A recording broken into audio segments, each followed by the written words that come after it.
বিজয়ী হলে ইসলামী শরিয়া আইন বাস্তবায়ন করা হবে বলে জানিয়েছে ইসলামী আন্দোলন বাংলাদেশের আমির সৈয়দ রেজাউল করিম। বাংলাদেশ টেলিভিশনে জাতির উদ্দেশ্যে দেয়া ভাষণে তিনি একথা বলেন।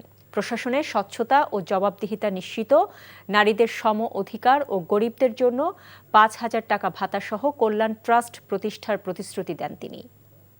পরিচালনায় সুশাসন, স্বচ্ছতা ও জবাবদিহিতা প্রতিষ্ঠা করা হবে।